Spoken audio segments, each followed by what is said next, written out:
Sonic the Hedgehog. It means so much to me. It means so much to everybody. I mean, he was created by a group of people to try to appeal to the biggest audience possible, to take on the mighty Mario. And yeah, he completely smashed it. Sonic the Hedgehog is, in my opinion, the most important video game mascot character of all time. I remember as a kid seeing this amazing, cool, hip attitude character of that original 3 Sonic the Hedgehog games, and every single one, I remember the very, very first time I ever played them. No games have ever had a greater impact on me than that original trilogy. Depending on your age and what you grew up with, Sonic may mean something different to you, whether you're part of the Sonic Adventure generation or the 3D Generations Colors-esque Heroes generation. But for me, Sega really going back to their roots and bringing Sega back to the classic fans, and I just couldn't be happier. He's such an important character in the whole of gaming landscape. He defined a generation.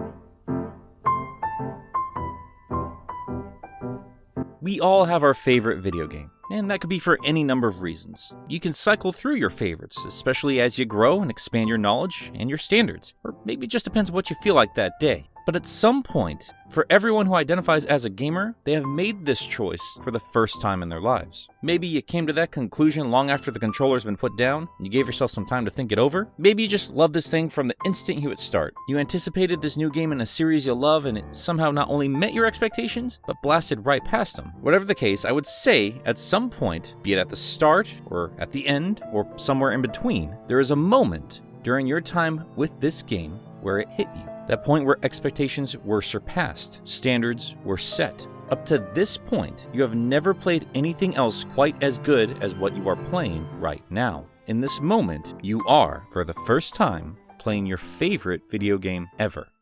But that moment was the furthest thing from my mind when I realized I wanted to make a show called Game Apologist. I'm recording this video on the 3rd anniversary of the upload of my first episode. I had been sitting on the channel name for quite a while. I knew what I wanted from the show. I wanted to challenge popular perspectives on games I felt deserved a deeper dive, a second chance. All too often I would hear gaming pundits dismiss something truly wonderful for some silly reason or the other. And for whoever was willing to give me the time of day, I wanted to offer a different opinion. Ask you to look at this from a different point of view. We all play games for different reasons after all, and you could be missing something truly special to you because someone had to hit a deadline for an article or a video. And at the same time, I wanted to challenge myself and find out how and why people found enjoyment from titles that I and many others utterly despised. I wanted to bring experiences to light that might have gone unnoticed for one reason or the other. And again, I wanted to challenge my own perspectives. And even the name of the show, Game Apologist, is a challenge within itself. Apologist is a dirty term, and it's thrown around a lot in gaming circles. And yeah, I also kind of wanted to tell some jokes because I don't think my jokes make sense outside in the real world. So I outlined a few scripts and really could have started the show with any of them. But I knew I had to kick things off by talking about one of the most notorious, infamous series in all of gaming, and one of my favorites, Sonic the Hedgehog. But even with the series chosen, I felt aimless. Do I generalize the franchise and try to figure out where it all went wrong like so many others? Tell you what I do to fix things and what my perfect Sonic game is? What combination of gameplay styles or how to tweak this or that or what would work? Or do I instead talk about an individual game? Where does the series actually go bad? Everyone seems to have a different idea of what that is. And how do I come out of the gates asking people to listen to this stranger and give some random Sonic game a chance? How do I do that when I know there are some absolutely stellar games in the series they could start off with instead? Again, Game Apologist is a tricky title, and that was sort of the point, but do I kick things off without showing people a baseline for what I personally consider a good game? How do I make the show without also sounding like someone with a terrible taste in video games? And would I even believe in the game I was talking about? So I just sat on that channel name for years, writing a script every now and then, but never feeling confident on what Sonic game I would cover in the first episode. That is until one day, IGN's Game Scoop would answer that question for me. I think we're okay. I think we're at the point where we need to admit that this was never really a great franchise, and that we keep trying and trying and trying to find this thing that was never really actually there. Sonic was never good. Yeah, it was a 25-year lie. Yes. I'm going to stress this like I did back then. These are just guys with opinions poking fun at a fan base that's easy to rile up. But you know what? I was kind of riled up. This was fresh off the announcements of 2 brand new Sonic games. And yeah, the Sonic cycle was a thing, and I'd certainly tumbled around on it a couple times. And ultimately, despite the potential of both of these games, one of them would prove disappointing, but the other was a return to form for us fans of the Genesis games. And we were excited. Finally, we were seeing Sega understood the long-lost classic gameplay, the cherished simple style that for some reason could not be properly emulated by Sonic Team. Finally, it was okay to have 2 different Sonic games at the same time. And regardless of what happened with the 3D one, with Mania, Sega had hired a competent team that had proven themselves within the fan community. The fans were making a classic Sonic game. What a daring yet ridiculously obvious choice. And even with that first trailer, we could tell that this was going to be something special. But GameScoop, the podcast that brought in IGN staffers to discuss and share their opinions about the news that week, well, they had to bring some shade to the table as well. And when I saw Sonic Mania, I thought to myself, we might finally have a second good Sonic game. Yeah, so there was a good... Was there a first? Yeah, was there a first? Sonic CD. Next Sonic CD. And look, I should have clarified 3 years ago. Now that people are actually watching the show, I really need to stress this. Brian, if you are, for some reason, watching this Sonic fan talk about the silly ancient clip once again, just want you to know, want everyone watching this to know, I genuinely enjoy your work and your sense of humor. A lot. From what you put out into the world, you seem like a genuine and sweet human being. You are professionally hilarious, and you have all of my respect. Except for this particular opinion. Man, oh man, this was some pretentious, mean-spirited, uninformed trolling. You guys basically called us idiots for liking this thing, and Damon here is acting like he's reminding us of the frustrations of the weaker titles. So people seemed excited about this Sonic Mania announcement, but I don't know, people seem to have forgotten that not too long ago there was Sonic the Hedgehog 4. Yep. It was released episodically. It had 2 episodes. Yeah, and I think it was pretty mediocre. No, we haven't forgotten. Have you? And I'm still gonna make fun of your friend and coworker because he looks like a Keebler elf. Justin, you get back in that tree and you make me some fudge stripes! Now look, this is just one tiny clip from like 3 years ago when I'm recording this. We can't linger on this forever. There's a lot more to these guys than just this silly clip talking about a game series they don't like. But this is what kicked things off for me. And it still remains a perfect example of how the broader gaming audience views Sonic games and the fan base that follows them. Like I said in that first episode, I did indeed get irritated listening to these guys just trash this series and everyone who loves these games. But I was fully aware that some of the early 3D games had not aged super well, as cherished as they may be. Still amazing in their day and a perfectly fun time. And a great deal of other Sonic games were, well, I mean, they were okay, but just okay. And others were, yeah, just outright broken. And then there's all that weird stuff nobody actually talks about, but I mean, who's gonna go to the map for Waku Waku Sonic Patrol Car? So yeah, I understood where the distaste for the franchise came from, but Sonic was never good? The original Genesis games? Bad? Because they all want to have sex with Big the Cat. You shut your mouth, Marty! I'll love whoever I want to love! No, guys, I'm cool! I promise I'm cool! Sonic said I was! Justin, where are my cookies? I swear to God, you get back to that train! Despite my immediate defensive reaction to the Hedgehog hating, it was hard to argue the reputation of one of my favorite game characters. I knew Sonic fans were mad with them, but I remained fixated on the Genesis titles. I needed validation. I had to be sure I wasn't crazy. But more and more, people were just saying all of this was not good. And as I was discovering as I dived deeper into the fandom itself, those guys didn't even seem to agree on what makes Sonic good or bad. Learning that many would call me a classic fanboy or an elitist, this or that, and I was dumbfounded. Get as offensive as you want about your Werehogs and green eyes, athletic tape, which Sonic as a fellow runner, I'm a little alarmed with your application of the stuff, but the Genesis games were the foundation to all of this. These are the games that held up Sega while they made stupid decision after stupid decision. There was no mistaking what a Sonic game was to me because, well, I had known that answer for what was 25 years up to that point. I thought certainly here in the Sonic community is where I would find validation and reverence for these cherished games, only to discover way more criticism than anything IGN was flinging. It felt like, regardless of the source, all anyone ever wanted to talk about was what made Sonic bad. The gaming community, as ostracized as it remains to the general public, hated this series, and the fans hated each other for liking different parts of the series. And I was, somehow, labeled a pretentious elitist because I thought the classic games were, well, classics. I didn't understand. So, I had to ask myself, Was Sonic ever good to begin with? Was I letting nostalgia blind me? Was I too biased? Could I objectively say these were good games? And if I looked deep enough, could I even say that subjectively? And what's that even matter coming from my mouth? I have zero professional experience in game design or game journalism. I'm just a nobody. Regardless, this nobody had that question linger in his mind for a long time. So I went back and played the original Sonic games. And I did have to accept that yes, I am biased, nostalgia did play a part of it for me, and I certainly recalled frustrations that others had pointed out. And while not the greatest gamer in the world, I had played these games since I was a kid.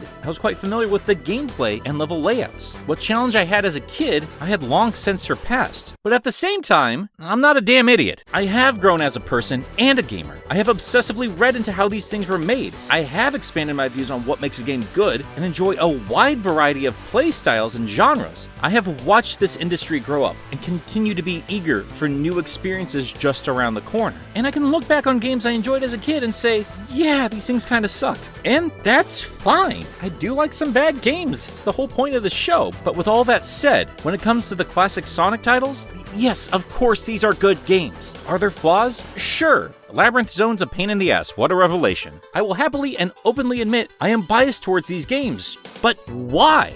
There had to be more to this than I was just a dumb kid who didn't know any better. What was it about these games that grabbed me, that grabbed the hearts of an entire generation? You think Sonic was big once he hit Nintendo platforms? Guys, if you weren't there, you don't understand. Like, he took over everything in the early 90s. As I made the videos about these games, I became more intimately aware of their flaws, but also their brilliance. The first Sonic game is very experimental, very bold. The ball physics mechanics and speed were unlike anything we had seen before. The rings acting as both collectibles and health meshed well with the trial and error gameplay. They did mesh in a lot more traditional platforming because these were the building blocks of what they had to work off of, and some new and interesting ways to play with water and platformers. And while that was clever, it definitely outstayed its welcome. But all in all, a very commendable first outing. And I can promise you, back in 1991, it was incredible. Then came Sonic 2, and what a brilliant little sequel that turned out to be. It distills the great ideas from one and makes what many would consider the definitive classic Sonic experience. Obviously, if I was fine with the first game, I would be fine with this one. Even Sonic CD, as messy and labyrinthian as it could be, still got quite creative with its implementation of speed and time travel. Not as polished as Sonic 2 and even compared to some areas in Sonic 1, but the creativity shines through. They made a memorable rival, two great soundtracks, and an unforgettable experience. It's a very weird Sonic game, and I think that's why we love it so much. So, as I kept making the show, I would dip in and out of the Sonic franchise, coming to terms with the fact that, yes, there were certainly flaws here and there, but that wasn't really a revelation, just a reminder of some gameplay frustrations I can clearly remember as a child. But none of those choices were truly awful or unplayable, and this was still a groundbreaking set of games with far more good than bad. So much so, I found myself not even wanting to use the term game apologist when it comes to these games, because these are not bad games. And no, not even Sonic 1. You gotta show some respect for the starting point of all of this. In the 3 years since I started this channel, I had slowly but surely made my way through all of these games. But then, we got to this point. The great black double-stack monstrosity of a game. Sonic 3 and Knuckles. And this was the game my mind kept coming back to while I was listening to these dudes bash on Sonic. You want to take some easy pot shots at Shadow the Hedgehog or Sonic 06? Fine, beat that dead horse all you want. Sonic 4 wasn't that great? Again, the fans figured that out long before your review team. But you drag Sonic 3 into this? Sonic was never good. If you disagree, you can call the cops.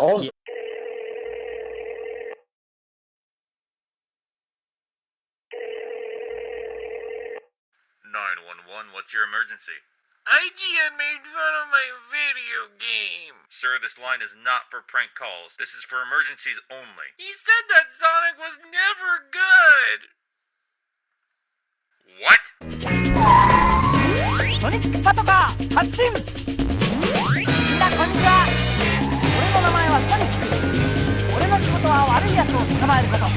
Wacko, wacko, motherfucker!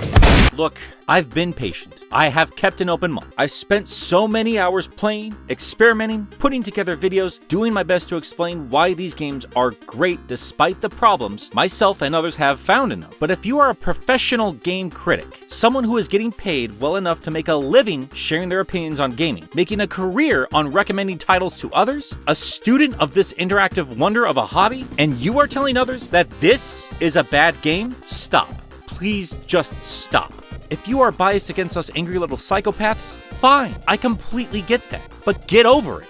If you are telling me this is a bad game, you are telling me you don't know what a good game is. You have zero business being in the business of game reviews. I don't care if it's not your favorite. I don't care if it's not your cup of tea. I'm not saying you have to like it. But if you are trying to tell me or anybody that Sonic 3 is a bad game, you're wrong. You're just wrong. And don't think for a second I have forgotten about you other Sonic fans. Almost everybody who has stopped by this channel has been amazing. The outpour of support has been overwhelming. But I'm not yelling at you guys. It's about the rest of you making us look bad. Before you go toot toot Sonic Boomer and peace out, I love every era of Sonic games. And there is some damn fine content down the line. These are to those Sonic fans who are just disrespecting the classics just because it's not your Sonic. If you are coming at me with classic elitist this or nostalgic fanboy that, it's overrated, afraid of change, or whatever weak nonsense you want to spit out, sit your ass down, because Grandpa's going to tell you about the good old days. I have spent an extensive amount of time on this game. We have an entire playlist just on this title, and goodness knows I could keep going. We've broken down the carts individually, we've talked about the storytelling potential of our three main characters, and when I started this marathon, I never intended to put in that much work.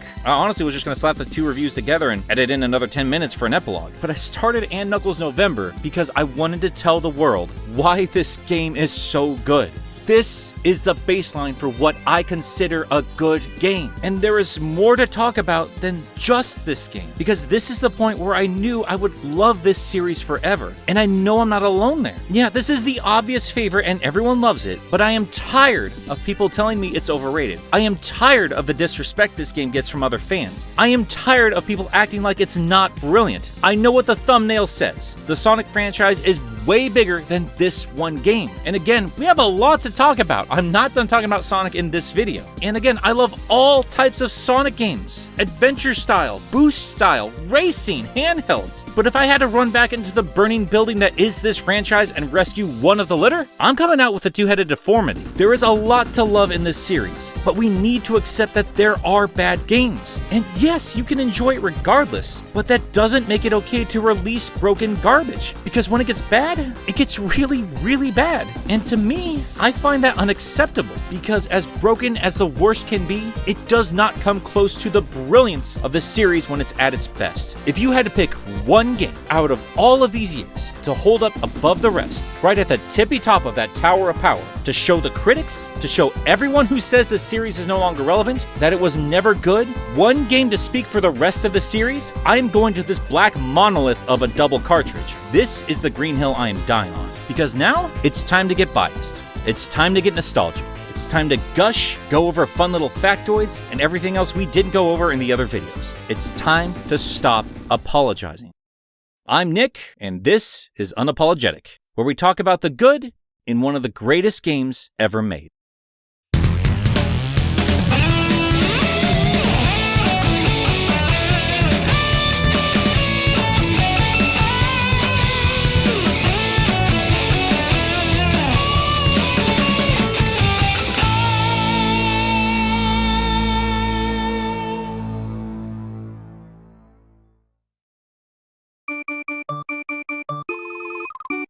So growing up, I was mostly a Super Nintendo kid, and when I looked at Sega and Sonic, I always thought they were cooler than some of the things on the Super Nintendo. I had a lot of friends who were super into Sonic, and my next door neighbors invited me over one day to play Sonic 3 and Knuckles. From that moment on, I was obsessed with Sonic, and I have almost completed every single Sonic game since.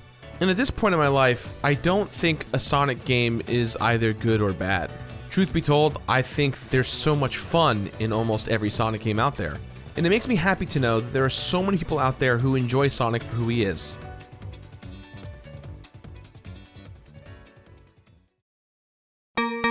To understand why this game turned out as delightful as it did is to understand the mindset of Yuji Naka, the lead programmer for the original trilogy of games. Yum Yum Yuji set out to create something, in his own words, unforgettable. But Yuji being Yuji, the ideas got a little bit wild. They first started off attempting to make a 3D adventure, and they tried for a good long while. Eventually they'd have to drop the idea altogether, as the Genesis just could not pull off what they were trying to attempt, and went back to the more traditional 2D format. That didn't mean they'd coast on what worked before. The team still expanded and experimented, letting imaginations run wild and get creative, hence all the unique gimmicks you find from level to level. Must have been real proud of that barrel. They also had to account for the new playstyles brought on by Knuckles, who was designed in contrast to Sonic in a number of ways, from color to his hairstyle having more tentacles than your browser history. You know exactly what I'm talking about. Oh, don't even, like you don't know, you dirty diddler. I'm not going to spend a great deal of time talking about the pre-production of the game. If you want to know more about that, I highly recommend Strife Fox's video extensively covering that topic. And like, seriously, the video production of that thing is,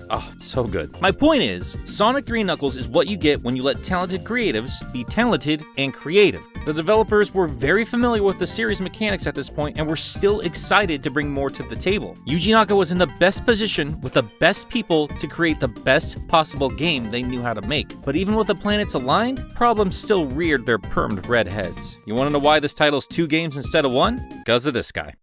Yep. Here in the US, Sega had a promotional deal going on with McDonald's, but there was a time limit. There's just no way to get this great big game ready in time to promote said giant game with cheap plastic garbage and paper bags next to chicken nugs. So, Sonic Team had a problem, but thankfully, they found a very creative solution. They chopped the game in half and released what was ready to go. They could have very easily just made 2 regular old Genesis cartridges, made Sonic 3, then named the next one Sonic 4 with no extra bells and whistles, and nobody would have batted an eye. But these crazy kids took that extra time to not only make the second half of the full adventure, they went out of their way to figure out how to fuse 2 into 1. Enter lock-on technology. Creating a cart unlike any other, Sonic and Knuckles would feature a port on the top that would allow another Sonic game to ride that big black cartridge to create a magical merger. Now, really, this only worked for 2 games, and the potential for mixing and matching games seemed real cool, but, well, most of the time you just get blue balls.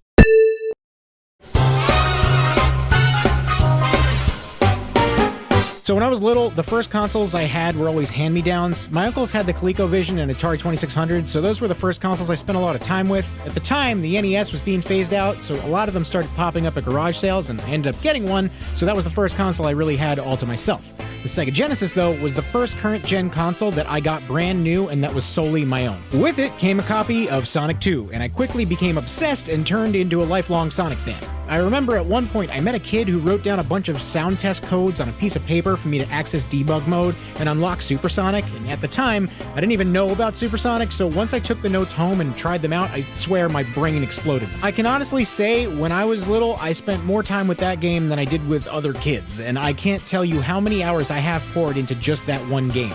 Not to say I didn't also enjoy 1 or 3 and Knuckles, though to be fair, I think I tried really hard to convince myself I liked Sonic 1, but to this day, it's still my favorite game of all time, and because of it, I still care about this series after all these years and after all the strides and missteps.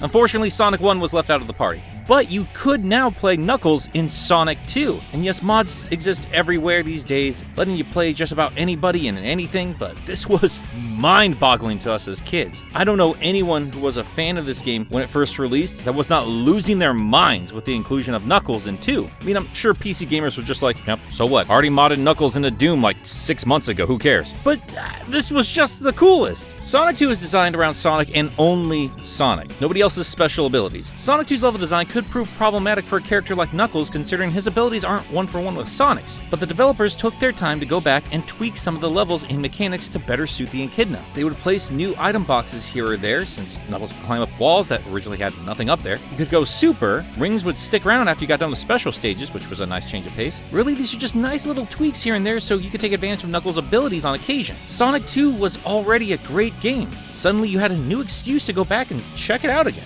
I think it's so cool that they managed to manipulate the code to work with Sonic 2 as well. I mean, they really didn't have any reason to do that. And I would have loved to see this work elsewhere, but considering this was near the end of the 16-bit generation, I'm really just thankful for the inclusion at all. For me, having Knuckles in Sonic 2 just solidified how well he integrated into the entire franchise. Remember, back then he was still a new character, but even in 1994, it was clear the Echidna was here to stay. And that's really cool and all. I'm glad they did all this with Sonic 2, but the bigger deal, and the whole point of this crazy cartridge connection, was combining Sonic 3 and Sonic and Knuckles to create the true full adventure.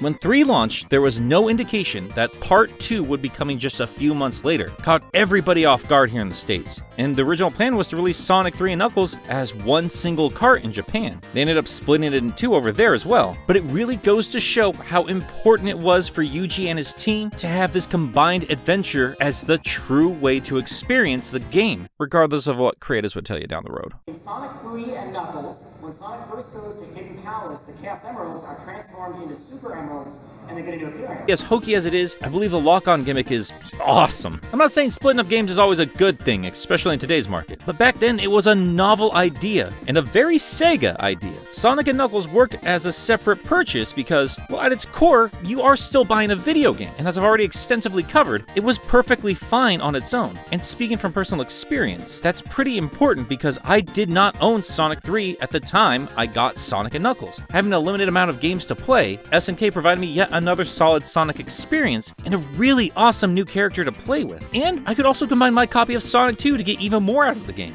I had thoroughly played through Sonic 3 on a couple of rentals, and I loved it, but again, I didn't own it. Still, I really wanted to try what I thought were the only new gimmicks to the game when you combined them, that being playing the exclusive character from the one cart in the other. And honestly, as a little kid at the time, and this being a brand new experience with no internet guidance, this game was still challenging and hiding a great deal of secrets I would remain unaware of for quite a long time. But enough preamble. We've already explored why Sonic 3 is great and why Sonic and Knuckles is great. Now it's time to look at the combined adventure that is Sonic 3 and Knuckles.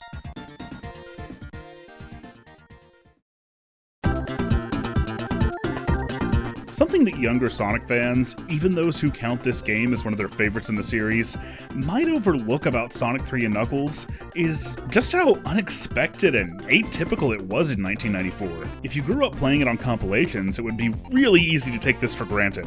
But there was this span of time lasting 8 months, which is a freaking eternity when you're a kid, where Sonic 3 was the only part of the game that we had.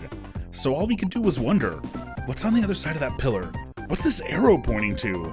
And what would we find if we could get there? So to finally unbox that strangely shaped cartridge, to learn that I could now combine these 2 games into one and answer all of those questions, and that I could even take Knuckles for a spin in a game that predated his creation, this was like nothing I'd ever experienced before.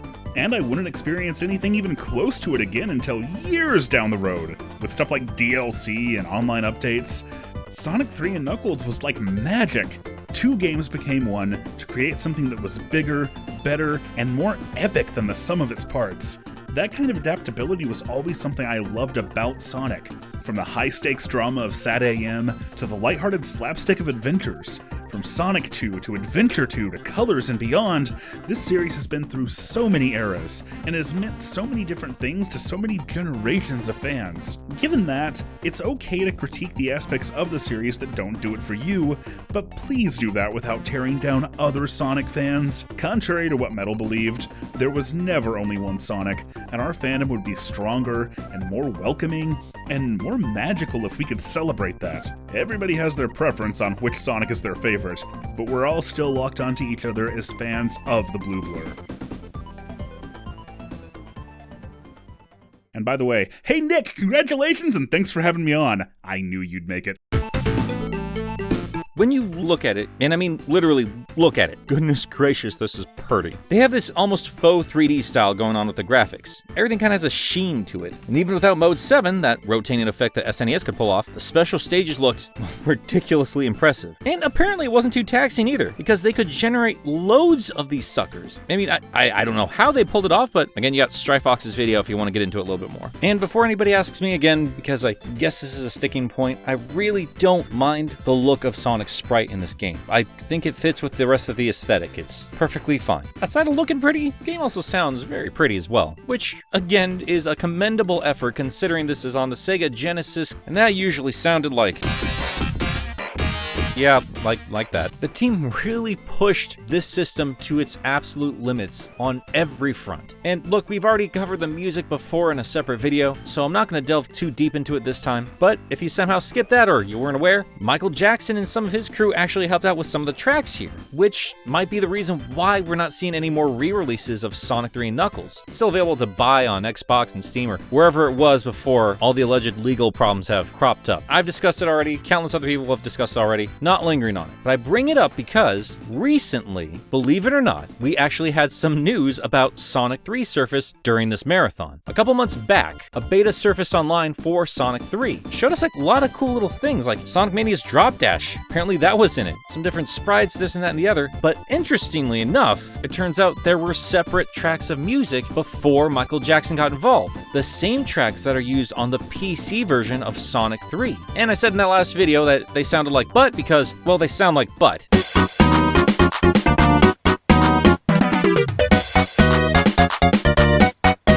But as it turns out, you filter it through a Genesis, the original way it was supposed to sound, they're all pretty good actually.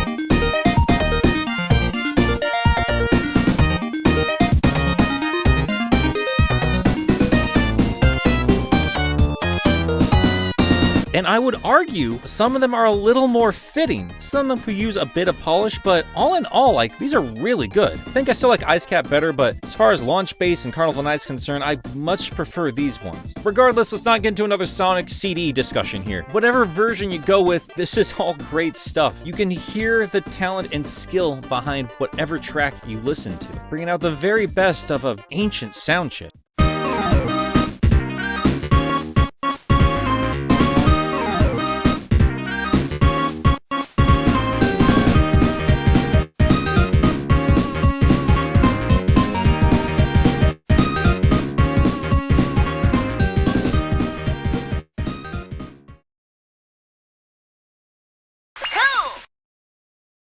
Sonic 3 and Knuckles is more than just nostalgia or a heartwarming memory for me. It was an integral part of my childhood. Friends and I would spend the weekends helping each other complete Blue Sphere challenges, or sharing new ring locations we found, or gloating about who beat the endgame first. I played this entry so much, my family recognized the music. My siblings have memories watching me play it, and attribute the game to sibling friendship and shared memories. But despite my shameless love for Sonic CD, Sonic 3 and Knuckles is still the definitive Sonic experience for me. And I only now appreciate the voiceless storytelling all these years later. It seems dramatic, but without Sonic 3 and Knuckles, I may not be the avid fan or artist that I am today.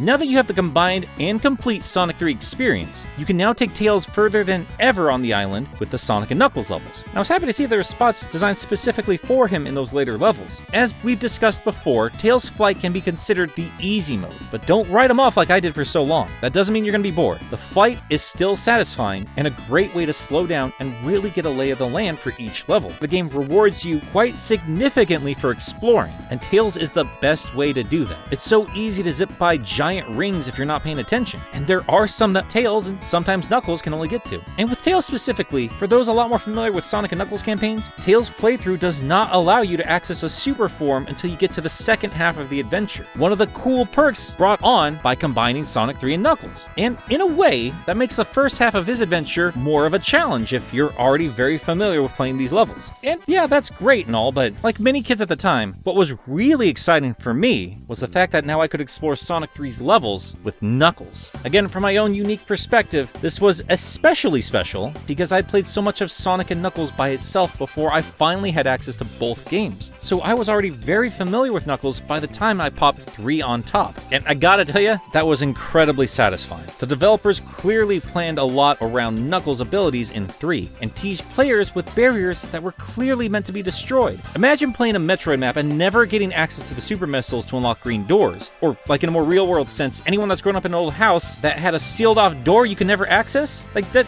drives you crazy, man. Narnia could be in there. Well, with SNK, Knuckles pops on by with the keys and finally lets us in. And what we got was, well, the same mini-boss you'd be getting with the other characters. Except now it's a little bit more aggressive with that flamethrower. And after you beat it, you discover a whole new section of the level that we had never seen before, with layouts designed specifically around Knuckles' ability to climb and glide. Seeing as this is Knuckles' home turf, it makes sense that he can dip around spots that Sonic's not only unaware of, but couldn't even access if he knew where it was. And seeing as Knuckles' story technically takes place after Sonic's story, it also kind of makes sense that the bosses are a little harder this time around. They're a little more refined and therefore a little more aggressive. Why would you bring them back if they had flaws worth fixing? Right, Sonic Team? Basically, once you break through this rock barrier, you are entering the hard mode of the game. I was expecting Sonic 3 to become significantly easier once I got the Echidna, but I instead found more challenge than ever before, and see just a bit more of this mysterious island through the eyes of its guardian. Man, just the way they doled this out with the releases, it's just so cool. Knuckles is basically the master quest of this game, and it's just, man,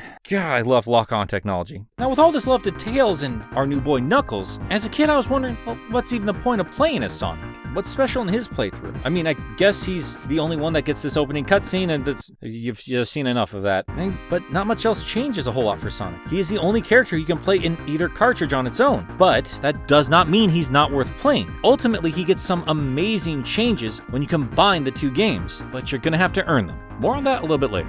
Sonic still has to act as the standard playstyle. He can't scale a level like the other two, but don't count him out. All the other abilities are built off the core gameplay that he provided in the earlier games. The levels are far more explorable, and the other two can maneuver around a little bit easier, which is going to require Sonic to get a little more creative. There are some hidden springs and floating platforms that Sonic's got to pay attention to, where the others, well, not so much. Sonic's gameplay does not allow you to fly or glide over your problems. It requires you to understand what speed and momentum can get you with, well, patience and practice. Yeah, believe it or not, you sort of need those things to get the best out of a Sonic game. Sonic has to use that to maneuver not just the main pathway, but it also required the player to have a pretty solid handle of what Sonic can do and how he interacts with his skate ramp pinball environment. Like any solid platformer, this game rewards you the more you master the playstyle. And maybe it's just me, but few games are more satisfying than classic Sonic. You will hit traps and enemies, but again, that's why the ring system is so forgiving. It sometimes feels cheap, not going to pretend that's not the case, but it's a lot better than throwing lives at the same problem and having to restart from checkpoints over and over again. There is that too from time to time. This is still a platformer, but all in all, classic Sonic is still a breezy set of games. I'm not saying they're devoid of challenge, especially that first one, but I don't really agree with the critics who say these games are too cheap. Sonic doesn't have to hit most of his enemies in one particular way. He can murder ball his way through most of his problems, and you still have to learn how to react to those robots, but for the most part, you're gonna be fine. At the same time, I also don't agree with the notion that all you have to do is move right to win. There is still challenge there. It just isn't as taxing as a lot of other platformers. By the time I figure out a Mega Man game, I'm pretty drained. I know there are a lot of you out there who have mastered these suckers and will scoff at me, but my blood is boiling more often than not with those games. I feel accomplished, and yes, they are fun, but when I put one down, I am tired, and I have very little interest in jumping back in. The trial and error is so ridiculously high and so damn punishing. And again, that's not to say that Mega Man's bad. These are brilliantly crafted games, and the high challenge is, again, the major appeal. I know there are more comparable games to Sonic's gameplay, but just hear me out. I bring in this comparison because, while yes, you will still hit things you do not want to hit in a Sonic game, there's a reason I keep saying these games are digital skate parks. The more experience with Sonic is like learning how to land new tricks on a skateboard. It's fun to roll around at first, and yeah, you're gonna get hurt on occasion, but eventually you're gonna learn jumps and tricks, and all of it will start to flow together, giving you an adrenaline rush each and every time, regardless of how well you master these layouts. But I've never actually learned to skateboard. I'm just kind of going off the pro skater games, so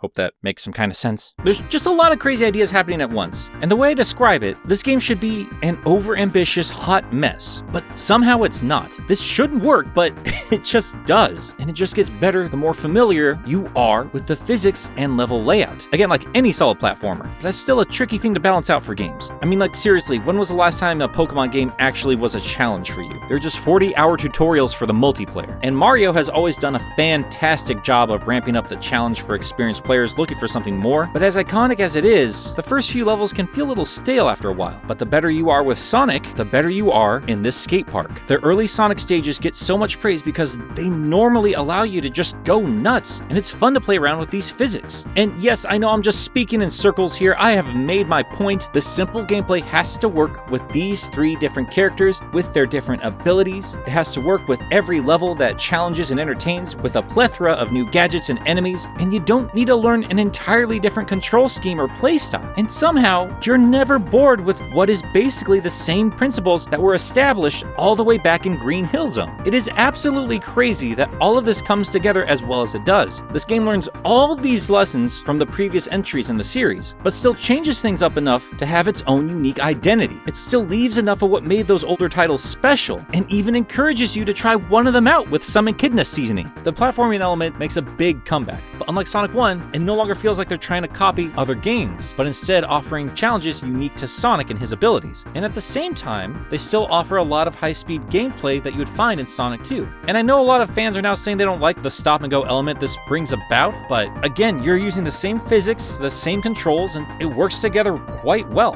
And another critique I see a lot when it comes to this game is there are a lot of random devices and mechanics from level to level. And yeah, not all of them are integrated quite as nicely as they could have been, but all in all, they're more fun than they are not. Sonic is all about treating these environments like a playground. Go try out some of the goofy rides. This thing is still made for kids, you gotta remember that. Not everything needs to be a death-defying challenge, and not every single thing needs to constantly have you zipping forward a mile a minute. You are required to master momentum to get through the environment, but Sonic also has to play decently when he slows down. I mean, yeah, the barrel is a massive pain for us kids who didn't know any better, but once you know what to do, it's done. You're never gonna make that mistake again. And this was clearly made to be a challenge. They wouldn't have locked you out otherwise. The developers force you to slow down and think through the problem, because as it turns out, it's a pretty easy solution. So many of us got stuck, myself included. But how ridiculous did you feel when you realized all you had to do was stop and just move that D-pad up and down? Was this portion necessary? Would this game have been better without it?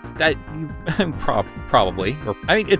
That's very possible. There are always going to be things they could tweak and refine. I mean, we wouldn't have Sonic 3 Air otherwise. All in all, the level design holds up against most of the scrutiny. Remember, the developers were told to just go wild, not to worry about what the technology can do. They'll just figure that part out later. They started with a fun idea first and built the technology around it. They didn't care about the barriers because they were smart and talented enough to know that eventually they would break that barrier down. The barrel, and a lot of other little mechanics, tells me the developers are asking their players to think this challenge through.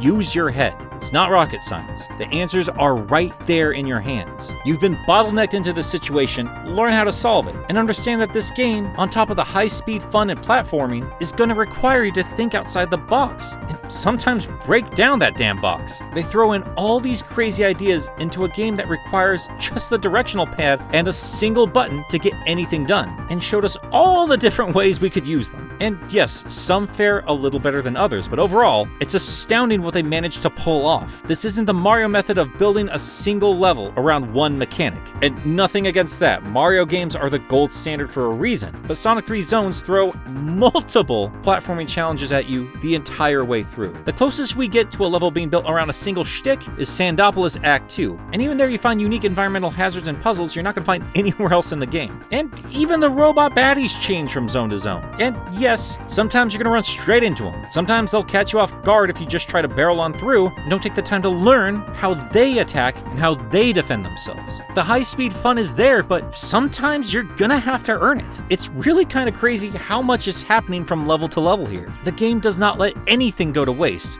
Seriously, think about it. They got so much heat for the water levels in the previous games, but you're gonna be spending the first half of this adventure splashing around in the stuff all the time. And guess what? It's actually pretty awesome, and they even give you a shield to play around with it a little bit more. Even the notorious special stages from the first game get repurposed into a fun little bonus section, and also gets merged with Sonic 2's iconic slot machine from Casino Night. Keep in mind, this series has not even existed for more than a few years at this point, and it's already doing something better than a lot of the current games. Yes, you need to have iconic Sonic environments, stage hazards, and whatever else you have to help you define what makes Sonic's world. God, stop. You need to have this stand out from other franchises. But if you're gonna reuse portions from the older games, you gotta get creative and improve upon them. The Sonic 1 special stages were a cool concept, but that shouldn't be the main way to grab emeralds. It's too luck-based, too slow. But what if you combined it with another iconic luck-based reward system? Jazz it up with a casino-style melody, and you can keep cranking that slot machine like a retired old woman in Vegas with a 7-Eleven big gulp filled with quarters. Also, this spinny orb thing, like I've seen so many people complain about the last level of Sonic Mania, and I was like, what are you talking about? That was super easy. And I kind of forgot just how much trouble these electro balls gave me back in the day. But once I got the hang of them, they're a lot of fun. I just love, even in these simple bonus stages, things that seasoned players would eventually just kind of skip over. I just love how much creativity is put into these and how much variety you get. You get 3 separate bonus stages here. And again, nothing to do with the special stages where you get the emeralds. Current Sonic team, please take note here. Stop throwing the baby Sonic out with the labyrinth water.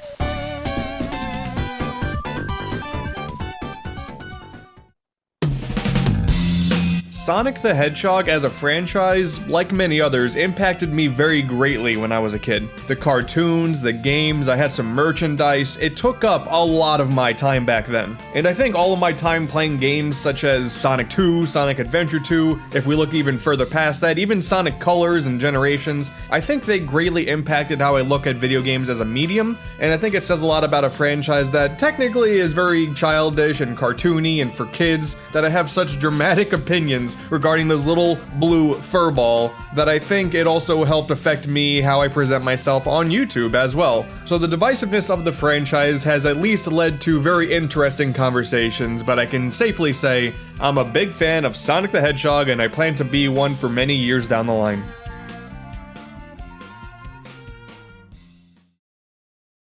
Let's talk about the island itself for a little bit here.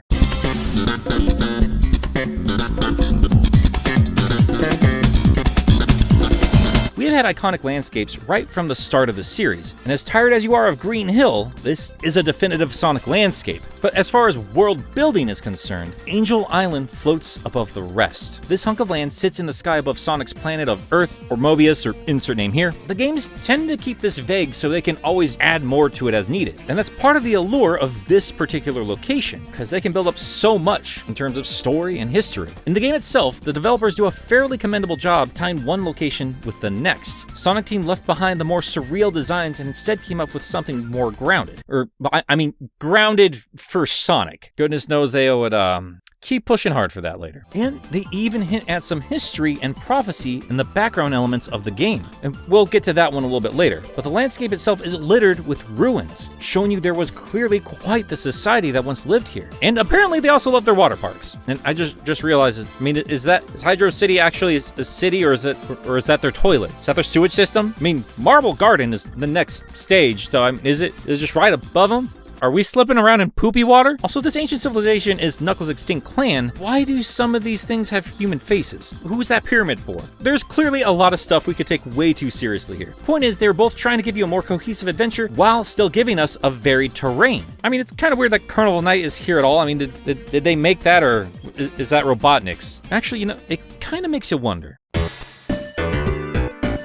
Alright, so you're telling me there's this blue dude who's currently a yellow dude, took down your ride, and I got it parked on my lawn, and you want me to help you get rid of him. Why would I do that? I'll build you your own carnival. No lines, not a single one.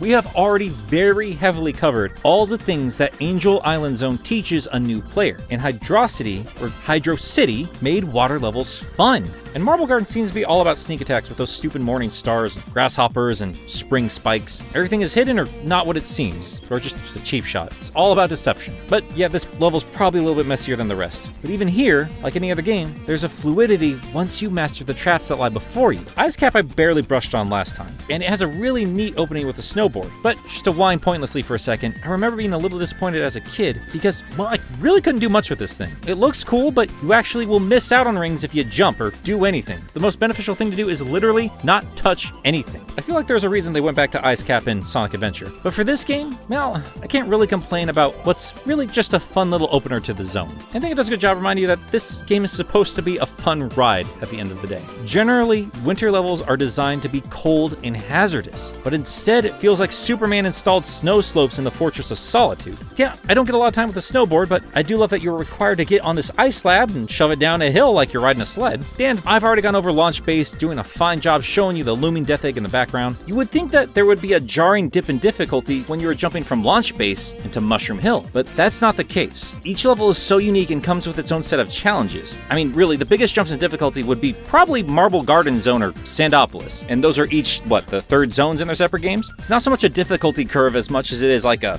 bridge, I guess. Live and learn. We're not there yet. Just hang on, guys. Every zone works because they are different from each other, yet are based around the core gameplay. And that gameplay is always fun. Sonic always feels great to control. What I love about this game is that it does everything in its power, from stage to stage, to show us all the crazy ways you can use this gameplay, even if some of the contraptions have nothing to do with the rollerball physics. It's just another fun ride in this digital theme park. This adventure felt so much larger than it actually was when I was a kid because there was a lot to learn from stage to stage. It truly felt like a grand journey. But it's never boring because you literally cannot spend more than 10 minutes in each stage. It's still zippy, but it's not padded out with needless nonsense. And it doesn't hold your hand. Playground it may be, but this playground ain't supervised. It's just laid out well enough that you can teach yourself how to work as an animal ball. And while the game does not feel like a chore, I also appreciate the option to hop out when needed. Seriously, there is only one cart in the classic Sonic games that allows you to save your progress. Thank goodness they brought that over to the combined game. I was always bothered that Sonic and Knuckles on its own doesn't allow you to save when I had that game and only that game. And boy, howdy, I am not even in the final section of the adventure. The standout portion that tells you, despite all this new stuff, all the love and attention given to Rad Red, and finally letting our little fox boy shine on his own, all of this never detracts away from the point that lets us know that, at the end of the day, Sonic is the hero of the story.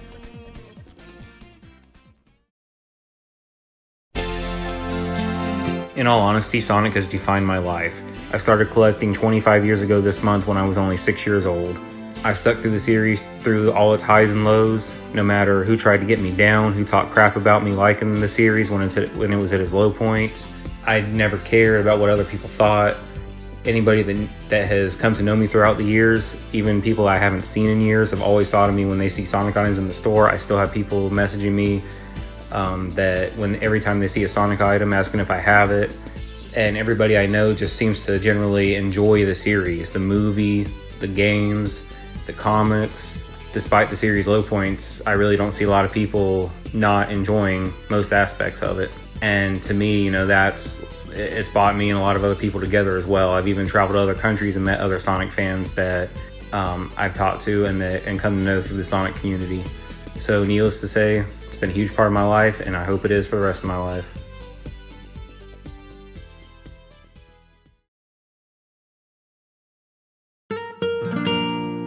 Something else I have not really talked about a whole lot in previous videos, but probably dig into a little bit deeper here, is the story. But, if you played the games or watched these videos at all, we're all pretty familiar with it by now, right? Robot Egg Nick Man crash lands his Death Star with Groucho glasses into Chuckles' floating island. And to get out of a parking ticket, Domo Arigato Mr. Roboto convinces Cuckles that Vegeta's hair is powered up so much that it leaped off his head and is blasting all over creation in search of K-Knuckles' prized ring pop. And you can't share a ring pop. I don't want Hedgehog spit all over that. Look at that glitzy psychopath. He probably has rabies. That's, okay. I'm supposed to be gushing all over this game, but real quick, something I've always been a little bit critical about here. So much of the overarching story of the classic games rely on heavy inspirations from iconic pop culture icons. And look, they did a wonderful job kind of making it their own, but goodness gracious, that is the best we can do here? You got Dragon Ball Z and Star Wars all over the place here, and they are integral to the plot of this game. No copyright law in the universe is going to stop me! Look, the Death Egg is awesome. Super Sonic is super awesome. I do not care that they're clearly inspired by DBZ or Star Wars, but let's not pretend that these are not the sources for these designs. I'm not a hypocrite. we'll talk about that another time. That's all I'm going to say about that particular criticism. The story's pretty straightforward, and yes, it does make Knuckles look like a bit of an idiot, but, well, unless apparently you had that Japanese manual to help spell things out. So a big shout out to Rain Pooper. Why does everybody have cooler channel names than me? As Pooper pointed out, in the Japanese manual, they go out of their way to clarify a few things, and thanks to translation or maybe changing their minds between games, they also muddle some things up, but we'll get to that in due time. The end of Sonic 2 saw the defeat of Robotnik, or, well, in Japan, Eggman, and his space fortress, the Death Egg. Having thought it was destroyed, Sonic and Tails went on their merry way. But the egg turned out to be quite resilient. As it plummeted towards the planet, it came across a large cluster of clouds, but instead of passing through them, the ball slammed into mountains and forest. It had crashed into an island in the sky. The force of the impact pushed this landmass into the ocean below, causing a massive tidal wave. But we all know that stuff, so far so good, but it also gives us Knuckles' perspective, or, according to the manual, Knuckle for short. Do you know what short means? Again, I'm sure that's just a translation thing, but it just sounds silly in English. Just to focus on Knuckles real quick, they also give him a profile. Says he hates bright sunlight, loves fruit, also points out that he's an echidna, which is a marsupial, except it isn't. Also, he likes to dig because he's a mole after all. No! What? Both of these things are incorrect. What are you talking about? Whatever. Anyway, as the story goes, at least from Knuckles' eyes, he was on a stroll, and suddenly a massive earthquake hit the island, and Knuckle was knocked right the hell out. He would later wake up to find the Chaos Emeralds were missing, and that's where it gets confusing. Is he guarding the Master Emerald or Chaos Emeralds? Or both? Were there Chaos Emeralds there before? Are there two sets of emeralds in the world? Because I'm pretty sure Sonic was running around with them in Sonic 2. This is a point of contention for fans, and I'm utterly dumbfounded, and I'm sure we're gonna get some fun debates down in the comments. We could do a whole video about this, and maybe some point we will, but what you need to take away from this is Magic Gem is a big deal. Knuckles spots giant metal sphere and immediately assumes that this is the egg of an ancient dragon that is foretold to destroy the planet. Dr. Eggman appears, and I will call him that for the Japanese version of events, so enjoy that, all you advocates for fat shaming. And the good doctor discovers a massive reading of Chaos Emerald energy. When he runs into this guardian of this mysterious island, Eggman claims that he is a scientist researching the egg. Guess that egg with his face on it. And then, you know the rest. He convinces Knuckles that Sonic is an evil hedgehog after his emerald, or emeralds, whatever. Meanwhile, thanks to Angel Island hitting the ocean below and causing a massive tidal wave, it catches one of its rings and ends up on a beach where Sonic is hanging out. Sonic looks it over and it reminds him of a story he's heard about of an ancient civilization that was wiped out in an instant. So there's this huge tsunami, now there are ancient rings, clearly there's an adventure to be had. So Sonic and Tails set off. Regardless of translation errors or confusion, you can see the building blocks for yet another adventure down the road. But that is for another time. None of this extra stuff is in Sonic 3. Like I've already covered in extensive detail, and regardless of the Chaos Emerald confusion, it feels like Sega mostly dropped these details and just left it as Knuckles being tricked. These little wordless cutscenes are all you really need to know while playing through the game on its own. The game tells the player all it needs to know in these cutscenes. Oh, what? Congratulations! This is the millionth time you played this one cutscene in your video! Oh my gosh, oh my god, you should, oh my god, oh wow. How does it feel? You had 1 million. No, 1 million. Yeah. I'm not that overwhelmed, unfortunately.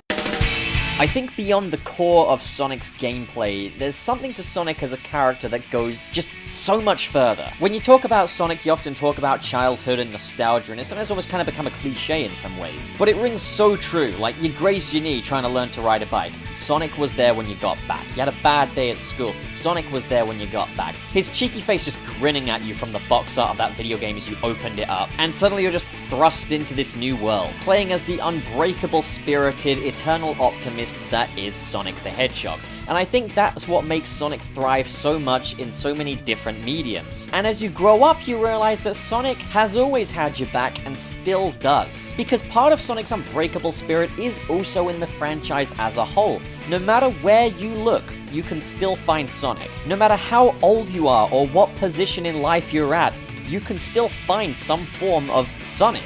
Past that too cool for school 90s attitude, with Sonic there's always been this desire to do the right thing. and look out for your friends and loved ones, and just be yourself, a free spirit. And I think that's what makes Sonic so timeless. And because he can stay with us as we grow older, in many ways that unbreakable spirit that we can relate to him, this kind of icon of perseverance, keep going, keep on running, becomes not so much just a video game icon, but like an old friend and a philosophy. And that is why Sonic matters to me.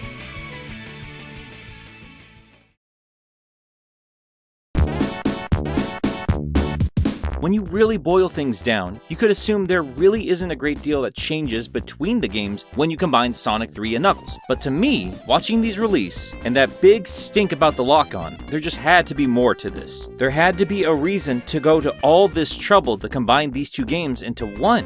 Why go to all this effort making a Sonic game look like a mini 32X? Why make all this technology that only worked for a couple of other games? There were questions that began to form in my head when I started playing more and more of the game. And again, I can't tell you the exact order I did everything when I played this as a kid. I can tell you that I played around with Knuckles quite extensively, and not so much Sonic at first. I already played with him in both parts separately, and he couldn't glide or fly. Like I said, I didn't see the point. But I had noticed some changes with Knuckles. Maybe they could have been lazy and just had Knuckles drop Knuckles into Hydro City at the end of Angel Island, but no, they showed Knuckles dropping himself down there. Surely they had to do something with Sonic I hadn't seen before. Maybe something in Mushroom Hill. There had to be something for the main character, the star of the adventure. There had to be a reason to bring these two games together. There had to be something special I'd been missing. So I played through the first half with only Sonic, but strangely, the big arm boss was gone. And then we got to Mushroom Hill, and I had thought, like Knuckles, maybe it was nothing more than a quick transition, but running just a few feet ahead of me, I was in for a surprise.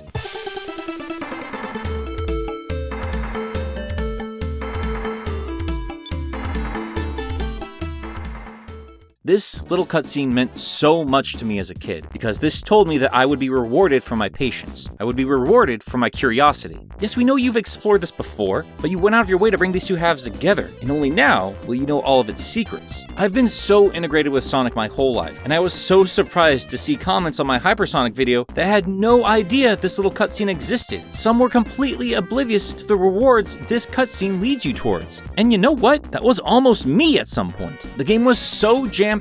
It let you tackle it in whatever order you deemed fit. Play a few levels as one character. If you get bored, you can jump to another. Grab all the Chaos Emeralds with one guy. Grab some with another. Or grab none at all. You could even play the last game with a new character if you felt like it. Even something as obvious as playing through the complete game with Sonic could very easily be missed by an inattentive kid. And in my case, having to rely on renting Sonic 3 a few times to even get to this point, it's not impossible to imagine that you could never come across this cutscene in your formative years. It's not like we had the internet back then. But as a kid, I wanted to see if there was anything different at this one point. So I played through all of Sonic 3 again and discovered, yes, there was. And even if you played through this, not having to wait half a year for another cartridge, or messing around with the other characters, even if you played the complete Sonic 3 and rolled through as the Blueberry Baby Boy your very first time through, this cutscene tells you that things are changing from this point on. Knuckles has been a step ahead of you this whole time, but here, in this one critical moment, he slips up and exposes his greatest weakness, and unknowingly gives Sonic access to the Master Emerald. In every other classic Genesis game, even when Sonic 3 and Knuckles are split in two, the Chaos Emeralds, as integral as they might seem to be, really only mattered in the last little tidbit of the game. They just acted as a completion scorecard. The core game would still play out the same regardless. And look, that's not entirely true of Sonic and Knuckles alone, and you can make an argument for the Game Gear games, but this little grotto magnifies their importance. Without this little scene, you wouldn't see the Master Emerald till the end of the game. But as a complete package, Sonic is discovering a little more of Knuckles' story, who has been well established as an antagonist, but the release of SNK shows us what this angry echidna is all about. When you discover the Hidden Palace, all your Chaos Emeralds transform into gray emeralds, and we all know the importance of the Super Emeralds. But let's hang in this chamber for just a little bit longer. In every other classic game, and again, this includes 3 and Knuckles when split, there's a disconnect between the core game and a special stage that's nothing like anything else in the games. The first game is surreal and dreamlike, and the next 2 special stages offer a completely different perspective with their own set of rules. You grab an emerald and you get a reward screen, but then you jump back into the core game like nothing happened. But when 3 and K are combined, the emeralds aren't relegated to the endgame cutscene, but now show up smack dab in the middle of the story. Sonic is right here, standing next to these things, and just having them exist in the same 2D plane as the core game lets us know they matter more than ever. This matters more than than just unlocking a bonus Super Saiyan mode or an all-clear screen. Knuckles is more than just some snickering redhead. And now that we've seen the size of the Death Egg and seen the power of the standard emeralds, and you see how minuscule they are compared to this big sucker right here, without uttering a single word, this simple cutscene amplifies the importance of the emeralds, making the final levels of the game that much more impactful. So back out into the world we go, with the understanding that there is far more at stake than Sonic once realized.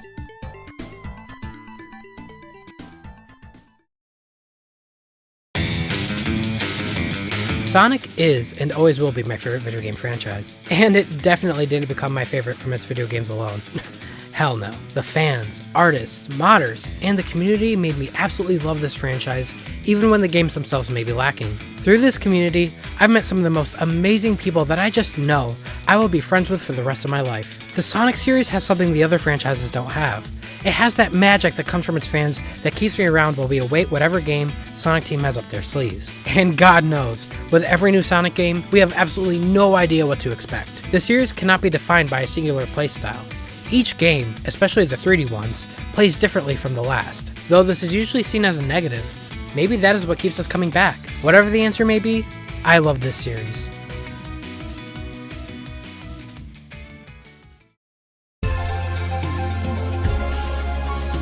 Throughout the game, they have sprinkled hints of the threat that is the Death Egg, and we've already gone over these levels quite extensively in our Sonic & Knuckles video. But I wanted to take a little bit more time to talk about the last few zones of the game, where everything starts coming together, and as you push towards the final chapter, you know that each and every step forward is more important than the last. And everything about this game started coming together in what is easily the shortest level in the entire game. One level with one enemy. And it turns out to be the easiest fight in the game. But that's okay, because Hidden Palace Zone knew what it had to be, what it had to tell the player, and there is a lot going on in this little level. How awesome is it that the only fight in this zone is against Knuckles? Every time you got close to this jerk, he is somehow always a little bit ahead of you, dumping you into his toilet city or turning off the power in his big old toy room. But here, our two title characters face each other down, with no extra gimmicks or robots or traps. It's just Knuckles and his two spiked mitts. And yeah, alright, I also wish there was a little more challenge here, but I don't think it was ever meant to be too difficult. It's here to show you how much you have grown on your journey. This dude knocked the gold out of your teeth as Super Sonic, and now he's not even a match for Default Blue. And it might also be easy because he isn't really your enemy. This isn't the real challenge. Despite what Knuckles may believe, this is not what everything has led up to. As both of these boys would soon find out, there is a lot more at stake. And the game is telling you this during the fight itself, not with just the embarrassing ease of things, but also this background image. The first time I saw this thing, a dozen questions popped into my little baby brain. What is going on here? One is clearly Sonic, but who's that other dude? I mean, Robotnik, right? But why is he so massive? Would that have anything to do with that giant hand we just fought in Lava Reef?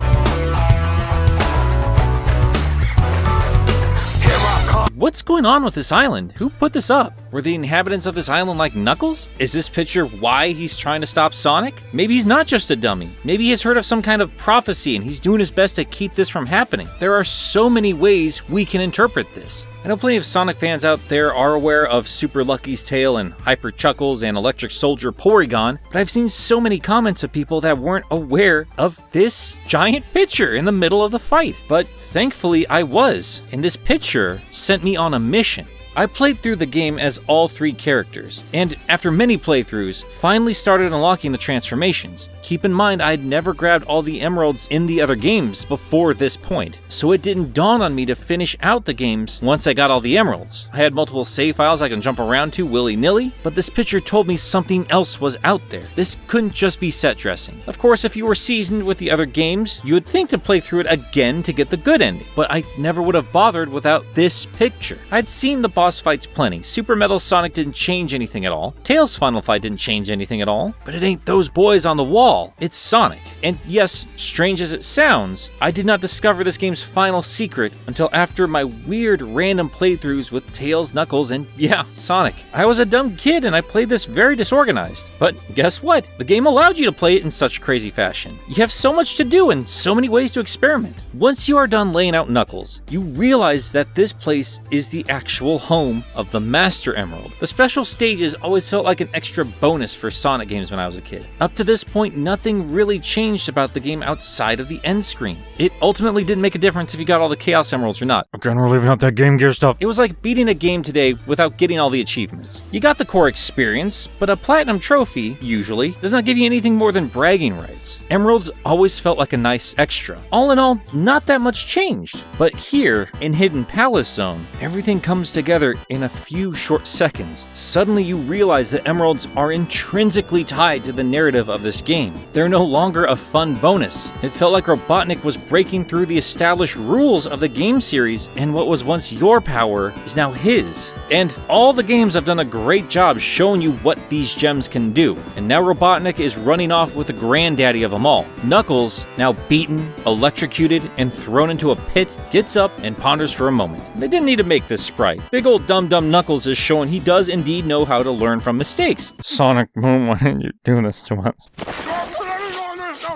And then he's all like, yo, check this out. Just wrecks that wall because he knows everything about this island. And you gotta wonder how he's still doing fine after everything he's gone through, but where Knuckles usually is just gone the instant he's walking off screen, this time, the poor boy is just tuckered out. He uses the very last of his strength to take Sonic, again, the guy he thought was behind this whole mess, and entrusts him to save the day, to save the Emerald, to save his home.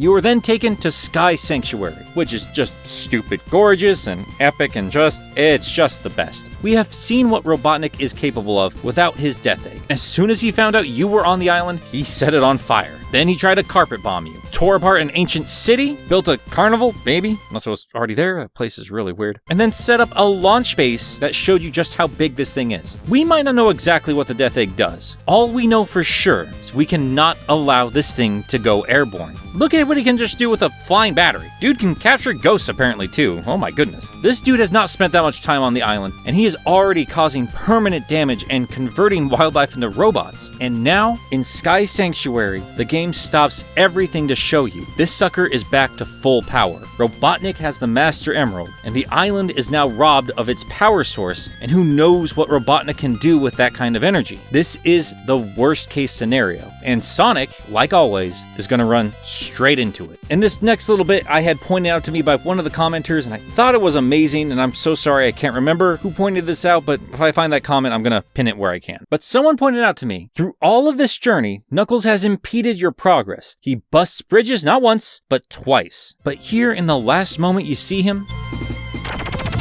really, when you look at it, there is no reason Sonic could not clear that jump over the other side. Every time before this, Knuckles would hop on a switch or flick a contraption in an attempt to stop you. And with his last bit of energy, he extends a bridge. He reaches out a helping hand. And also, once again, a shout out to Cybershell, wherever you are, man, for letting me know I did not dream this animation. The rest of Sky Sanctuary remains one of my favorite levels in any Sonic game. This level, like all the others before it, has plenty of its own unique doohickeys to dick around on, and it looks radically different from everything else. But this time it only has one regular enemy, the Egg Robo. The game plays them up pretty hard. They are the first thing Robotnik launches from the Death Egg, and the game makes a point to show you this. And while you can take them out with a single shot, I still remember the first time I saw one of these things. It caught me off guard. These are Robo-Robotniks. Their sprites are larger than just about any other enemy in the game, and we know, like Sonic, it's their first time here because we see little animals running away. They're not actually here to be a challenge. They're here to show you that this is an invading force. This is here to show the player how quickly and efficiently Robotnik can overtake even a secret, sacred land like Sky Sanctuary, which has remained untouched for who knows how long. And within seconds, it's overrun with these creepy robot doubles. And their efficiency would also be seen in Knuckles' playthrough, indicating that these things are advanced enough to operate the heavy machinery that Robotnik usually leaves for himself. And as it turns out,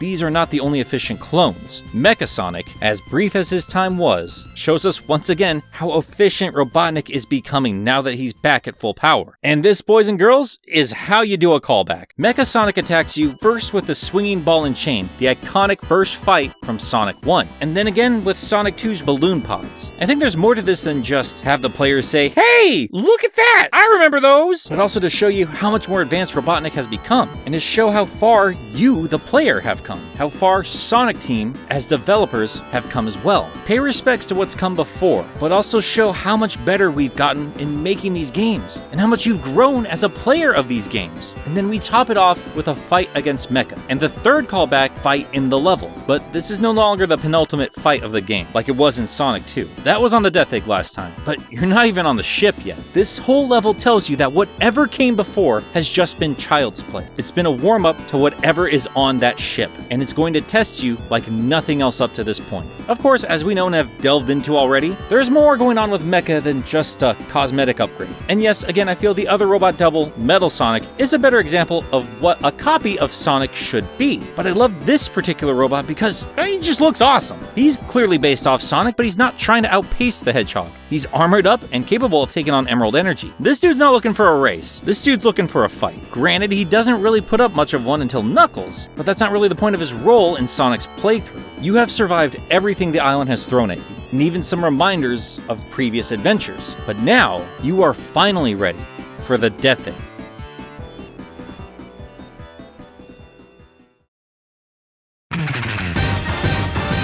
Why do I love the Sonic franchise? Well, there's really nothing quite like it. The unique spin Sonic put on platformer games during his introduction left an entire generation wanting more. There's no denying that. But my interest does not actually stop there. Believe it or not, I've actually learned to love how experimental the series can get at times. You truly never know what's next for the little blue dude. And I've learned so much as an artist and a teacher discussing different directions with all the wonderful friends I've made in this community, to the point where it actually confuses me that other people find this aspect of the community turning them off to the Sonic franchise entirely. Sonic is about moving forward with hope for a good future, even if you're not sure it will be.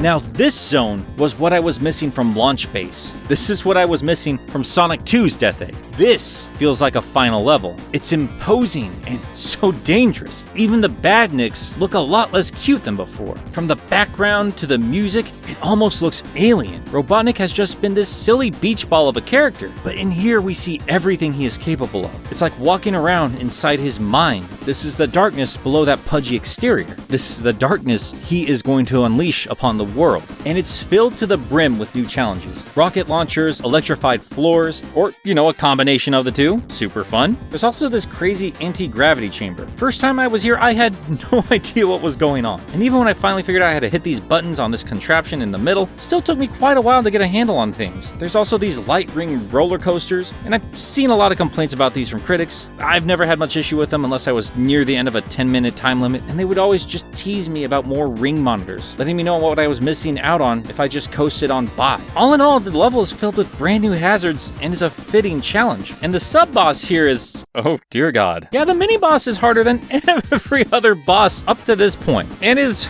well, quite scary for a kid. Even when you manage to get rid of all these flailing balls, this robot bursts out and starts freaking out every time you poke it in its massive eye. Alarms blaring, it's pooping lasers, it's just so stressful. Also important to note, this level was designed specifically for Sonic and Tails, as Knuckles can't jump high enough to do any damage to the initial form of this baddie. The second act launches Sonic into space. The Death Egg has certainly made some progress while you ran around its innards. Here we have a lot of the Act 1 hazards, but now you have to mess around with gravity on top of everything else. It's so satisfying to see all these little things we were teased with at the end of Sonic 2 to be fully fleshed out into its own level, and the background alone makes it perfectly clear that you were at the end of your journey. There is nowhere else to go. One way or another, this all ends here. And, as you can expect, you have quite the gauntlet of boss fights ahead of you. This death ball forces you to use the gravity to your advantage, and as a kid I also assumed that this slower, tedious fight was also here to drain your rings if you had a super form. Game's not gonna give you any breaks, but this is only round 1. From here, the big end-all egg robo pops up. You gotta clip his nails and hit him in the jewels. I know we've covered this ending before, quite extensively, but when you combine this whole adventure together, when you look back at everything you have accomplished, and how all of this ties together, together. After you have conquered the challenges of Angel Island, Robotnik, the Emeralds, and even reminders of adventures past, you are lifted far beyond one single island, and you are shown exactly what is at stake here. Let's keep in mind, we don't actually know what the Death Egg can do. There's no narrative about a big death cannon or a doomsday bomb, but the game doesn't need any of that. Again, look at the havoc Robotnik did to one island. All the insane contraptions you have encountered, whizzing through the Death Egg, and the Master Emerald. He can build technology that can harness its power, and now he's using it to fire giant laser beams at a spacefaring hedgehog. Robotnik is throwing everything at you to keep a hold of this gem. You have worked through 14 special stages to unlock its power, and he has the one giant gem to rule them all, but you still take him down. The Death Egg is falling apart, his giant mech explodes, and he is still desperate to cling on to this thing. As a child, I played through this game so many times without ever realizing that there was a final fight waiting here. I had played through all of Sonic 3 and felt incomplete. I had played through all of Sonic and Knuckles and it still wasn't enough. I combined the games, played through it with all 3 characters, and still felt like there was more to find. Once you beat the game, you can choose any zone to kick off from. And if you're a kid that didn't know any better, there's little reason to go through the end of the game one more time once you grabbed all the Super Emeralds. But that picture on the wall in Hidden Palace told me to dig deeper. So I did. After finding the secret hidey holes with the giant rings, after failing time and again with the special stages, I finally began to master them, and I finally earned the ultimate reward of the game, Hypersonic. I had unlocked Hyper Knuckles and Super Tails, and like I've gone on about them before, these were incredibly satisfying to unlock, but our boy Sonic got the best transformation of the bunch. And while it's mostly cosmetic, Hypersonic's flashing colors of all the emeralds, there's an afterimage, and the crackling energy just looks incredible, and on top of that, he could now survive underwater and destroy every standard enemy on the screen in a single flash with another click of the jump button, which reacted a lot like the Electric Shield's double jump, but this time you can launch Sonic in any direction you see fit. I mean, technically, there's not a whole lot more they could add to this form that Supersonic did not already possess, but I can promise you, not a single kid playing this game cared in the slightest. This was so cool, and thanks to that goofy double jump, it's also a new way to have fun. You could truly unleash Sonic's full potential with little worry. Take advantage of this unique secondary jump and just go hog wild in this wonderful world. Of course, that isn't to say that Knuckles screen-clearing Earthquake or Tails cheesing the Pokemon League with his legendary birds isn't a whole lot of fun in their own right, because they are. But now that I had completed Sonic's transformation, it was time to face off with Robotnik one last time to see if there was truly anything left to find in this game. And there was. The final level is not called Asteroid Field Zone or Space Zone, it's called Doomsday Zone. This time, the final time, it describes the scenario, not the environment. These bitter enemies are giving it their all to decide the fate of the world far below you. I should point out, as broken as super and hyper forms are, even though that's sort of their point in the game, you are still susceptible to death if you get crushed or blast off into a bottomless pit, and you constantly need to be wary of your ring count. It's not a great deal of challenge, but it is still there, especially if you're not paying attention. And that's why there's no button to turn this thing off. You don't have all the control. There is a cost to this power. And by the time you get to Doomsday Zone, you are probably fully aware that once your ring count drops to 0, Sonic returns to normal. And clearly, in this zone, you cannot let that happen. This is one of the few times any of these games have built a real challenge for the super forms. And really, every game after this just kind of copies the formula. This was, somehow, one of the most challenging portions of the game when I was a kid. You don't start off with the robot right in front of you. You have no idea where he's at. Do you just keep at this pace and just keep trying to collect rings? Do you try to move ahead a little bit? You have to figure that out, and you're running out of time. Once you realize, yes, you do have to catch up to Robotnik, you then have to figure out how to damage him, because just coasting on by doesn't do anything. I desperately tried to keep a steady ring count while trying to figure out how on earth I was supposed to damage this ship. And yes, guiding the missiles seems a little obvious now, but for a little kid, this was pretty demanding. You don't get guidance. The game has been telling you this whole time. You need to think these final fights through. You need to figure this out while keeping track of your rings. And even when you break it down, Robotnik won't let up.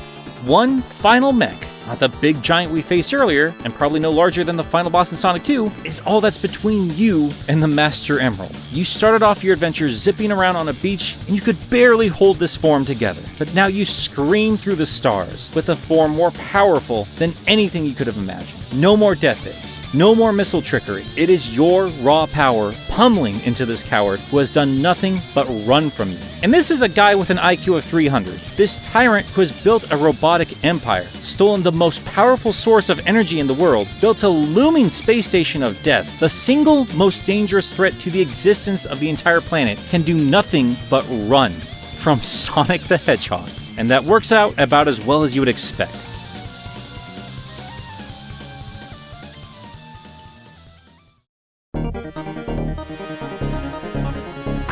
There comes a moment for every gamer when they realize they are playing their favorite game of all time for the first time. And I had not realized it fully until everything started coming together in Hidden Palace Zone. And by the time I was wrapping up Doomsday, I knew that this was something truly special. Sonic taught me that stories can be told without uttering a single word. And even in a world filled with brightly colored mascots and woodland critters, there can still be stakes, that you can genuinely care about what is happening to these characters on the screen. And when you try, you can elevate them above just a simple, silly cartoon. It taught me that you can be fun, whimsical, colorful, and lighthearted, and at the same time, you can very easily worry that all of it will go up in a ball of fire if you don't protect it. Sonic is fun, and it is colorful. And yes, it is for kids. He is a corporate mascot designed to target a very particular demographic at a very particular time in history in a reaction to another corporation's massively popular mascot. But these developers did not set out to just make a kids game, and they were no longer just trying to emulate Mario. They knew what they had, and they didn't treat their fan base like idiots. They set out to make an unforgettable game and throw in every possible idea they could to see what fun could be had. Maybe not all of it makes perfect sense. So what? This is wild and crazy and memorable, and it should be a complete disaster, but it's not. It's chaos controlled, and it is somehow, unbelievably, miraculously, pumping out art design like this on a machine released in 1989, on a machine technologically inferior in almost every way to the Super Nintendo, blasting out melodies that will stick with you until the day you die on a sound chip that sounds like complete trash in less capable hands. But Sonic Team and Michael Jackson, they made the Genesis sing. Yuji Naka and Sonic Team set out to make the very best game they could possibly make, and they did. And that left me a little damn irritated. While I played through this game again, diving in deep, unearthing all these thoughts I had growing up, discovering more about how this came to pass, and rediscovering the brilliance of this title, I kept thinking of those game journalists who dismissed the entire franchise because of a few bad games. And I kept thinking of the other fans who dismissed this title for some of the more atrocious games in this series. I thought of the comments of those who got angry at me for making fun of Sonic 2006. And while I thought about all this, at that point, I did not care about other people's preferred Sonic games. I didn't care if I was seen as an elitist snob. I just kept thinking, how did we get here?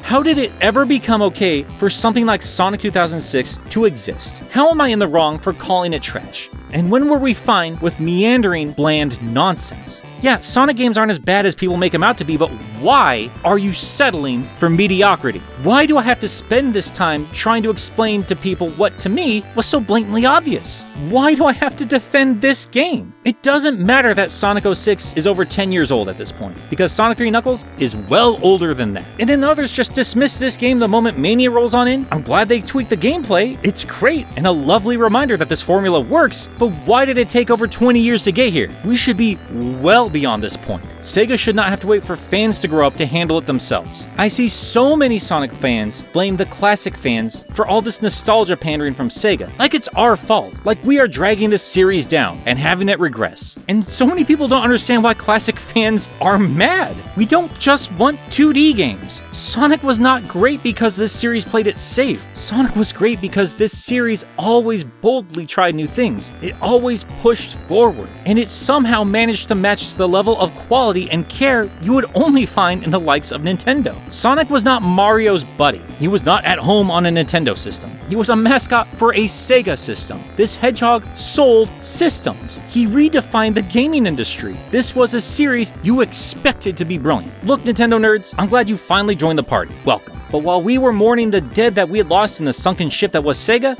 you were coddling our survivors. We had to watch this series shift its tone and game style each and every time in these desperate attempts to appeal to younger demographics. And that's fine. That's not why classic fans get angry about the state of the series. We want new gameplay styles. We want more dynamic characters. But for crying out loud, some quality control would be nice. And now I'm even seeing the adventure fans turn on the fans of the newer generation. And all I can tell you is, well, grab a drink. Join the club. This is just another life stage for a Sonic fan.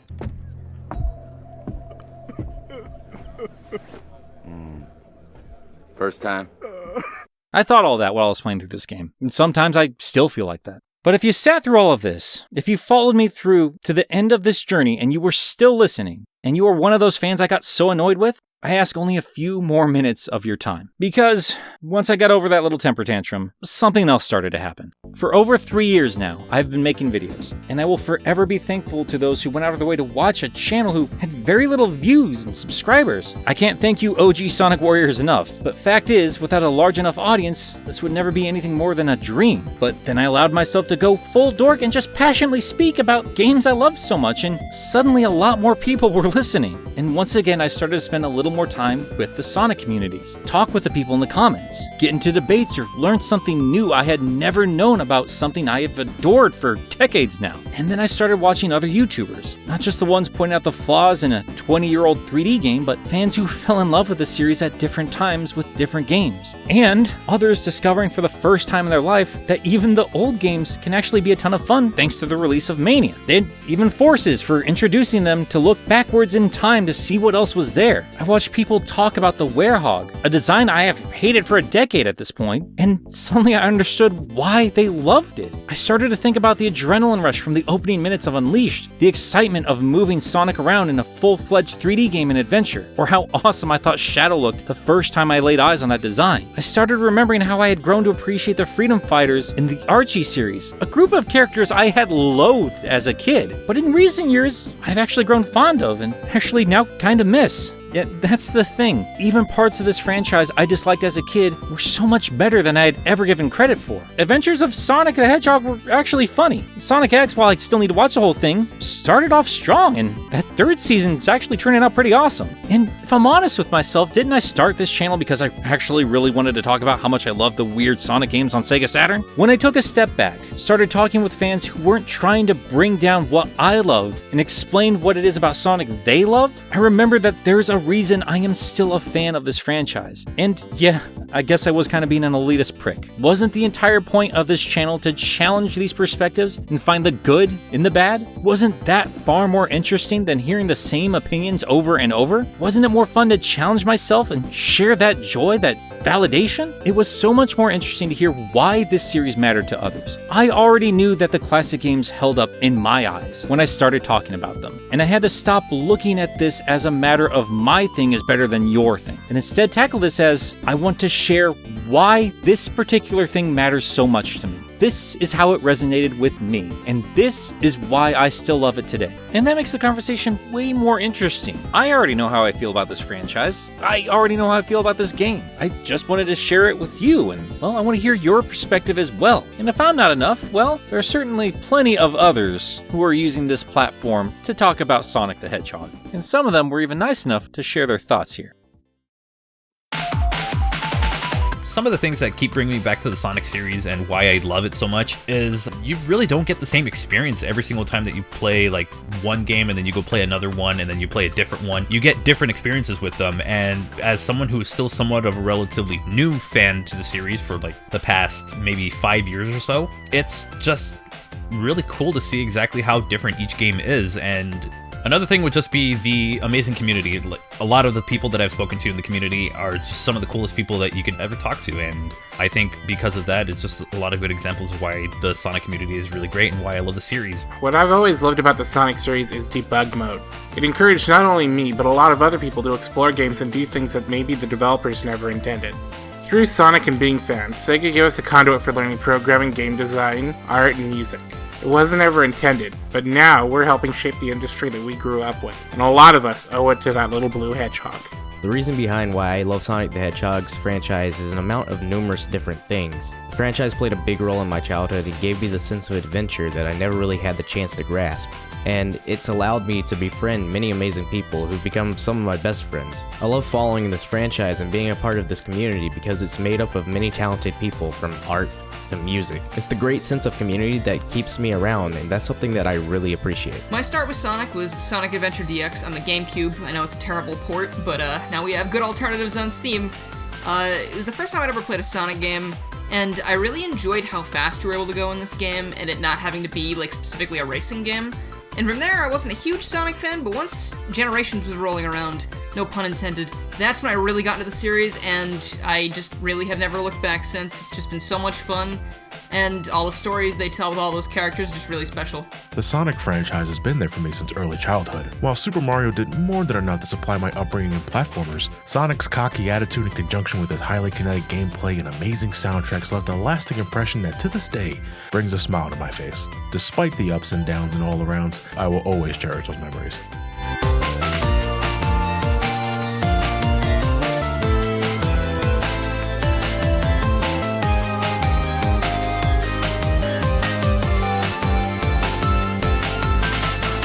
There comes a moment for every gamer when they realize they are playing their favorite game for the first time. But as I've grown, as I've expanded my tastes and standards within this geeky passion, I wanted a more unique answer. I wanted to go broader than a corporate mascot made by a committee, go beyond the obvious answer for us old fans. But for the second time in my life, while I played through this game again for these videos, I realized, yeah, without a shadow of a doubt, Sonic 3 and Knuckles is still my favorite game of all time. I can't tell you I don't sometimes still feel that irritation I felt when I looked at the other games in the series. I still believe critique is so important. And when a game sucks, you need to say it sucks. And if that offends you, well, you're just gonna have to deal with it. But if you don't agree with it, it doesn't hurt to challenge that point of view. Not with screaming or calling people names or acting immature, but by debating your points and saying, yeah, I love this, and let me tell you why.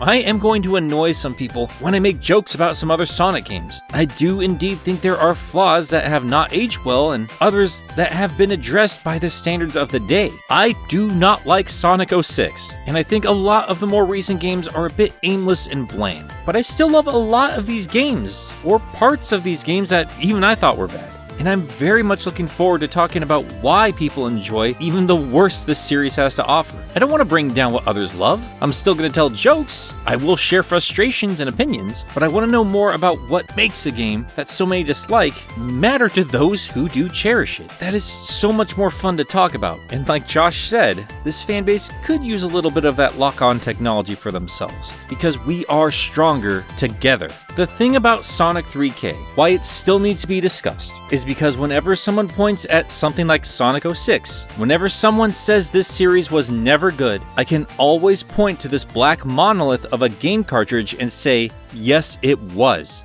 The series can do better, because it already has. Sonic 3 and Sonic in general is not a story about standing still, sticking with what works. They have that base foundation, they refine it, but it is still a story about ambition, breaking down barriers, finding creative solutions to complex problems, and not giving a single damn about limitations. This game is so good that it outweighs any bad brought on with the likes of 06. A game so good that it challenged Nintendo and told them that we can do just as good, if not better. A game so good, it made me an apologist for an entire series. I know Sonic is more than just this game.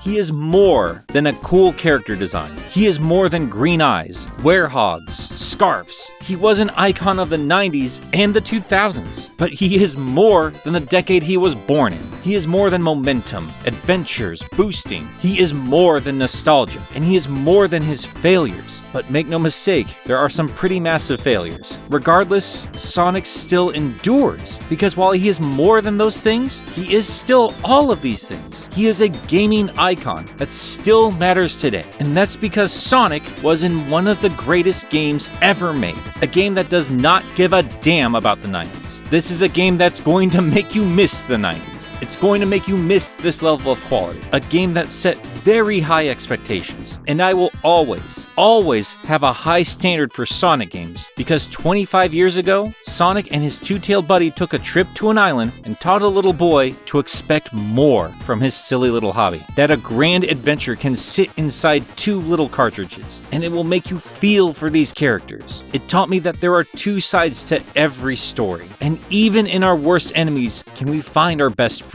A game that taught me to dig deeper and try harder, because there is always more to see. A game that taught me that even in an adventure you never want to end, you will know when the time comes, when you feel triumphant, when you feel victorious, without ever uttering a single word. You will know the story has come to a close, and your journey is complete. When you give it your all, this game will respond in kind. Sonic 3 taught me that video games can be so much more, and it taught me what it means to have standards, because this was a game unlike anything I had played before. This was, and remains, my favorite game of all time, and at least to me, that is why Sonic matters.